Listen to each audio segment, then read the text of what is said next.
which is no real surprise when this season we saw such a big expansion of the prize pool. A lot of different teams signed up that didn't have interest before with the lower prize pool. So no real surprises there. And yeah, we'll see how this series goes. Again, Baguette, the opportunity here to shut down previous SC2 ITL champions. AT Gaming also made the playoffs last season, if I'm not mistaken, in Season 3. Who did they lose to in Season 3, though? Did they lose to? They didn't lose to Red Bloods, right? No. It was Red Bloods versus Carnage. I'm going to have to look this up. StarCraft2/SC2 improve _ and do not my phone, so it's taking me a while to type this out. Sorry. I'm really interested as to who they lost to in Season 3. Anyways, let's introduce our players in the lower left corner of the map. The Blue Terran player from AT Gaming, Optimus. And his opponent to the upper right hand corner just took down Thermal. Let's see how he does here in game number 2. MarineLorD, representing Baguette. Ah, yes, okay. AT Gaming lost to Alternate in the round of 8 last season. In Season 1, they finished in the round of 8 as well, I think. That was quite a Season 2. They finished in the round of 8, losing out to MIA 4 games to 3. So, I mean, AT Gaming really are this team who consistently make the playoffs. In fact, they're probably one of the only teams who have made the playoffs every single season, which is kind of insane, honestly. I mean, every season is ridiculous.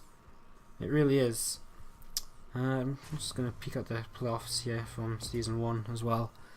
As we get started into this TVT, not too much happening right at the start of this game. It was a gas first out of MarineLorD, where it's just been a 12 racks, 12 gas from Optimus to head straight into this Reaper. I think they might be the only team to have made the playoffs every season now that Mind Sanity fell out this season. I think they actually are, which is kind of insane. Yeah, in Season 1 they fell in the round of 8 4-3 to AT Gaming. To Team MIA, who then went on to lose to Cascade, eventual runners-up. And in Season 2 they were champions. In Season 3 they lost to Alternate. Again, these are the stories I love. This is what I really love about the Team League. There's so many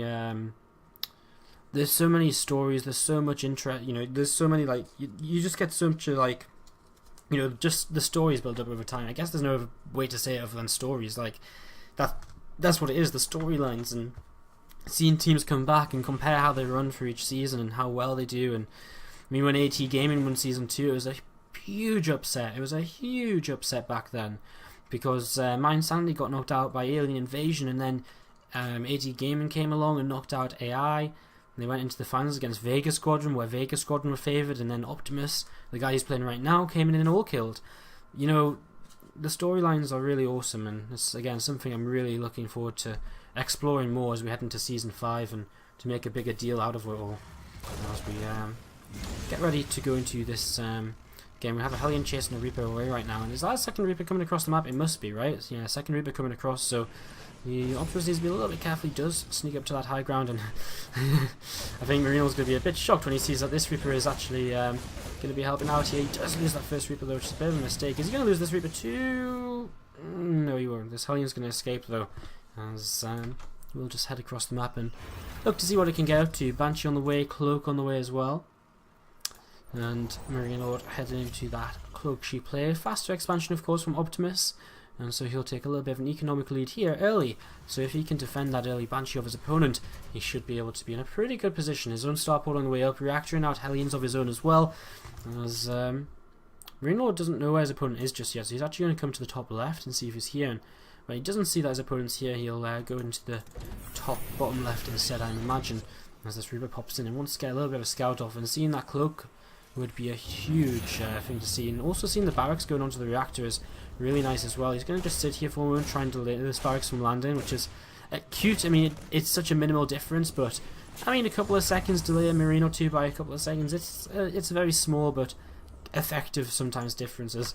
This Banshee still doesn't know where his opponent is actually, so he is moving towards the bottom right until this Hellion finally spots his opponent in the bottom left. This Hellion will start to pick away at a couple of Hellions, a couple of SCVs here, and might grab one kill, and does in fact grab a kill. So very effective Hellion, took down not only a Reaper but an SCV2 in the end. as Reaper pops back up in towards the main base and is under fire here before escaping down towards the natural once again.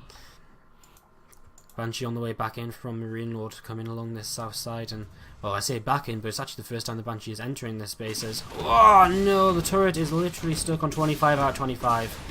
It does not get more unfortunate than that. Another SCV needed here, as this Banshee is okay. The turret does again manage to go up here. Banshee will escape, forces a scanner, gets a marine kill. Oh no, sorry, just the SCV kill, no marine killed. So pretty good going initially from Optimus, honestly, shutting down this Banshee so early. Somehow still 4 SCVs behind, despite his opponent only just now getting his natural command center up and rolling. So this is a little bit weird, just skipping on SCV production a little bit as that Reaper gets picked off by these Marines. So Marines picking that off there, and this Banshee going to be coming back home from MarineLorD. Will be looking to get repaired up here as Optimus moving across the map with a lot of Hellions, adds on his second factory now as well. More Banshees and a tank on the way from MarineLorD in production tab, and it's going to be a little bit of a mech showdown here. We're interested to see whether Optimus can get anything done with these initial Hellions or anything. He's going to cover this ramp now and gets turned away pretty swiftly. Tank sieged up, Marines well split, not able to get too much done. I wonder if MarineLorD does play mech actually, because there is a lot of Marines out here early, which could just be used for early defense, but it can definitely also be a way to it can just be used for your defense, but it does also suggest bio, which it is going to be. So I mean, Inferno Pool's not crazy to go bio on this map. It's actually a really good map for bio compared to mech, because it's so large. There's so many ways to fight your opponent, there's so many ways to run around your opponent's army. It takes forever for your opponent's army to get over and into position. So it's, I kind of like the opening here from MarineLorD to go into bio instead of the mech, and we'll see how this turns out for him. Optimus with his own Banshee heading across the map here, and we only really have Marines out for MarineLorD right now. There is a couple of Vikings, there's a Raven too. I guess, okay, there's not really only just Marines out. A Banshee turned away from the main base of Optimus.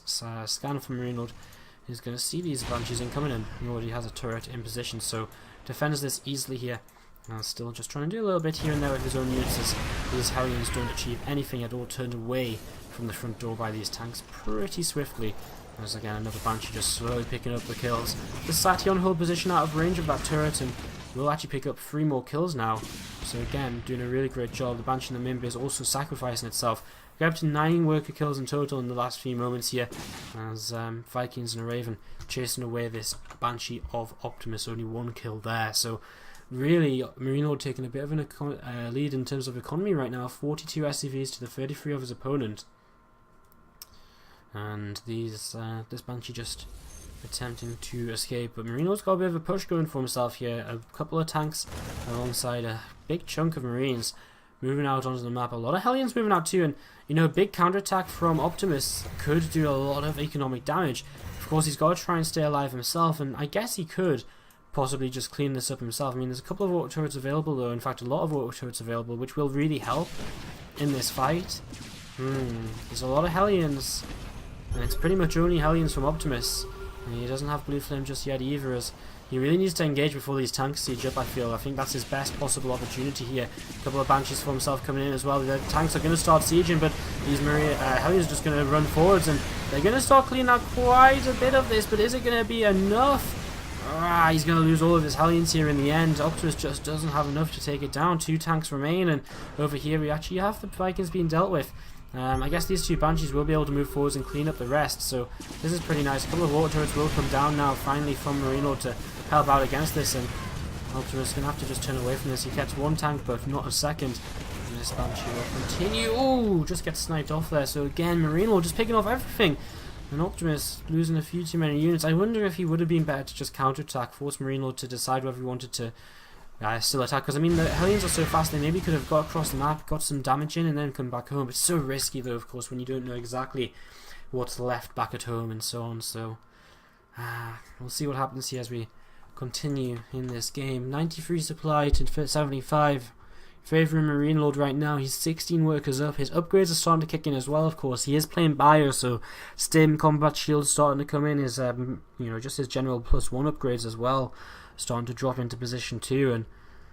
And again, I mean, all Optimus has really got is Blue Flame on these Hellions, and again he's just playing kind of mass Hellion right now, which is kind of effective early on before Stim etc kicks in, but when Stim's in, it's really not so great. These Hellions going to touch the high ground and just look to see what they might be able to do. They got a couple of worker kills, but really not that many. A third CC for Optimus is building, but it's very far behind, and it's going to take him a long time to move over towards the gold base, which I'm not even sure if you can do play mech. It's very difficult to defend that very open base from the high ground and from this side and this side. It's very, very difficult compared to defending here, where you can kind of set up a tank line just to cover your natural and a third. So again, economy not looking great for Optimus here.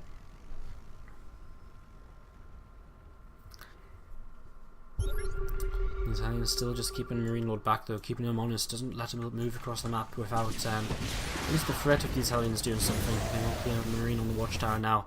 MarineLorD scanned the third base, saw it wasn't landed just yet, so again he should have a pretty good idea about the fact he's in a pretty decent position, especially mining off of a gold. Starts to add on extra production right now, a few extra barracks coming in, and again we'll just slowly begin to edge his way forwards with these siege tanks. In a few moments time these Hellions start to run forwards, and they're going to pick up a couple of SCVs here. They're being turned away once again. A couple of Vikings, Banshee, Raven, all moving around, hunting those Hellions, but not quite finding them. Still just kind of Hellion, Viking, Banshee on the way out here from Optimus, and he continues to fall in supply as, again, the lack of income for him compared to his opponent will just continue to show throughout the game. I mean, look at that, 2.2k against 1.5k right now. It's a big difference. It's a big difference every single minute. So it really is putting MarineLorD into a bit of an advantageous position right now. Changes a little bit, of course, as mules get dropped on either side, but in general, MarineLorD has a pretty scary army. He's 96 army supply against a 71. Now again, it's mech out of Optimus, but he doesn't really have too much. He's only got Hellions. He's not got tanks. He can't just sit defensively or anything. He's got kind of an air army. I'm not sure how much that's really going to help him here, though. He moves forwards with these Vikings. I mean, congrats, he might win in the sky, but what's that really going to achieve for him here? Unless he's got the Banshees, which can help clean up, but are the Banshees really going to be able to do enough fast enough? I don't think they will be, and GG's actually scored right there and then as Optimus loses pretty much everything, and Baguette take a 2-0 lead here.